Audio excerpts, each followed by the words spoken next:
ഓണപ്പൂ വിപണിയിൽ സ്വയം പര്യാപ്തത കൈവരിക്കാനൊരുങ്ങി പൊന്നാനി നഗരസഭ. തൊഴിലുറപ്പ് തൊഴിലാളികളുടെ നേതൃത്വത്തിൽ വാർഡ് തലങ്ങളിൽ പൂപ്പാടങ്ങൾ ഒരുങ്ങുന്നു. നഗരസഭാ തല ഉദ്ഘാടനം ഈശ്വരമംഗലം ശ്മശാനത്തിന് സമീപം നടന്നു. ഓണപ്പൂക്കളമൊരുക്കാൻ അന്യസംസ്ഥാനങ്ങളിൽ നിന്നുള്ള പൂക്കൾക്കായി കാത്തിരിക്കുന്ന മലയാളികൾക്ക് ഇനി സ്വന്തം നാട്ടിലെ പൂക്കൾ കൊണ്ട് പൂക്കളമൊരുക്കാം. പൂവിപണിയിലെ തീവിലയ്ക്ക് പരിഹാരമെന്നോണം ബദൽ മാർഗമൊരുക്കുകയാണ് പൊന്നാനി നഗരസഭ.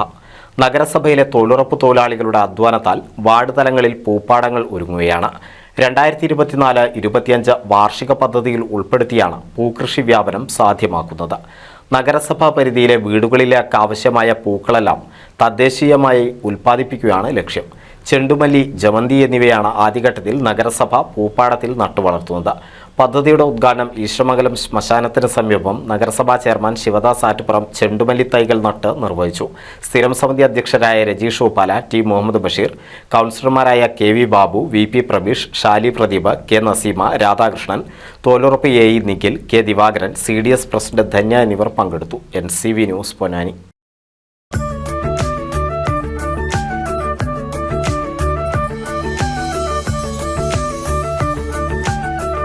35 വർഷത്തെ വിശ്വസ്ത പാരമ്പര്യവുമായി എന്നും എപ്പോഴും കൂടെയുണ്ടെന്ന വിശ്വാസം.